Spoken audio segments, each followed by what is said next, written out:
the land, besides the former famine that was in the days of Abraham.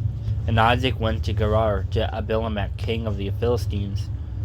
And the Lord appeared to him and said, Do not go down to Egypt. Dwell in the land of which I shall tell you. Sojourn in this land, and I will be with you, and will bless you. For to you and to your offspring I will give all these lands. And I will establish the oath that I swore to Abraham your father. I will multiply your offspring as the stars of heaven. I will give to your offspring all these lands, and in your offspring all the nations of the earth shall be blessed. Because Abraham obeyed my voice, and kept my charge, my commandments, my statutes, and my laws. So Isaac settled in Gerar.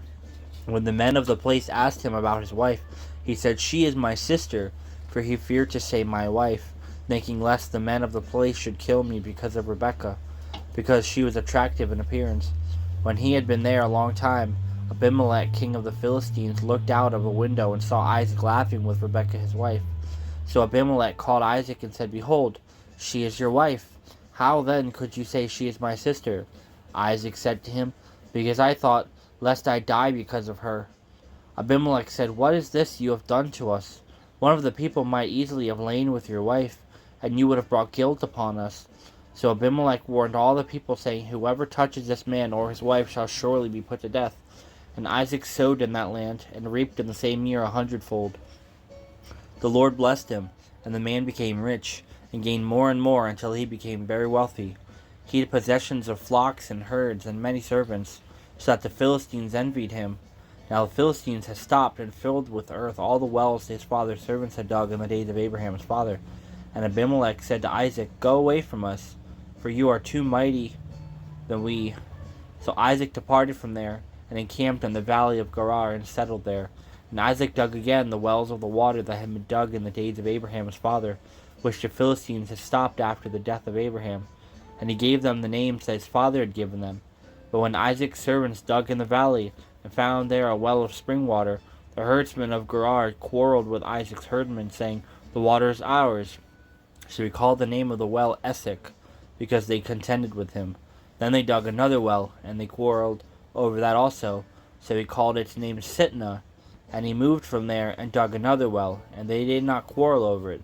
So he called its name Rehoboth, saying, For now the Lord has made room for us, and we shall be fruitful in the land.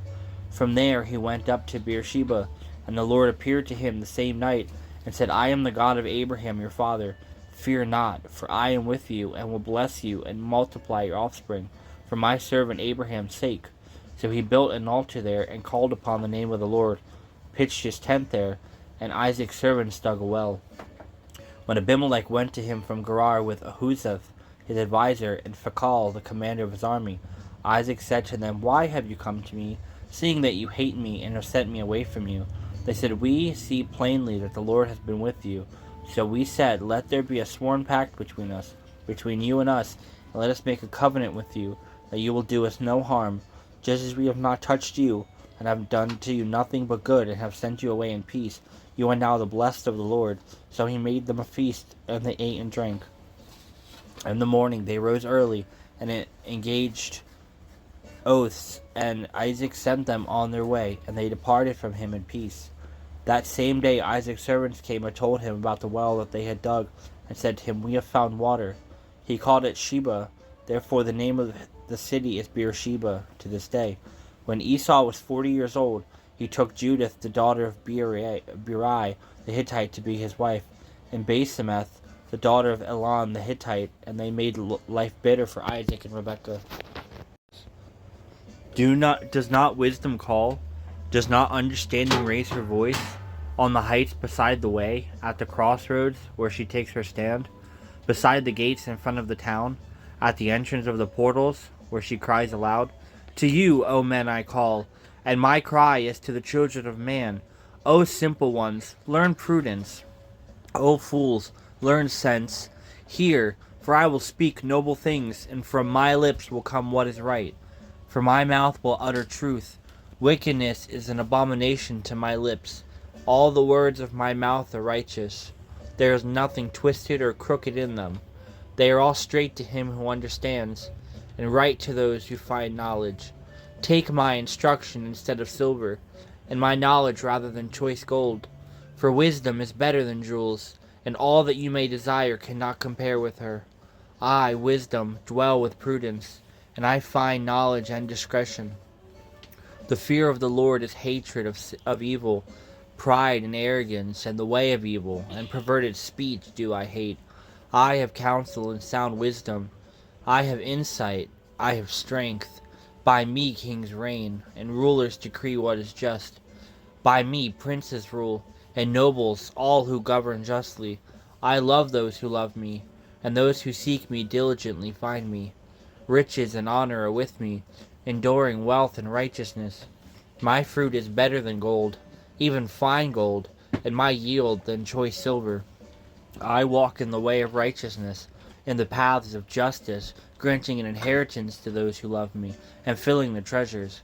The Lord possessed me at the beginning of his work, the first of his acts of old. Ages ago I was set up, at the first, before the beginning of the earth. When there were no depths I was brought forth, when there were no springs abounding with water. Before the mountains had been shaped, before the hills I was brought forth, before he had made the earth with its fields, or the first of the dust of the world. When he established the heavens I was there, when he drew a circle on the face of the deep, when he made firm the skies above, and when he established the fountains of the deep, when he assigned to the sea its limits so that the waters might not transgress his command, and when he marked out the foundations of the earth. Then I was beside him like a master workman, and I was daily his delight, rejoicing before him always, rejoicing in his inhabited world, and delighting in the children of man. And now, O sons, listen to me. Blessed are those who keep my ways. Hear instruction, and be wise, and do not neglect it. Blessed is the one who listens to me, watching daily at my gates, waiting beside my doors. For whoever finds me finds life, and obtains favor from the Lord. And he who fails to find me injures himself. All who hate me love death. From deepest heaven, you hear me in the depths of your being. Deep calls unto deep.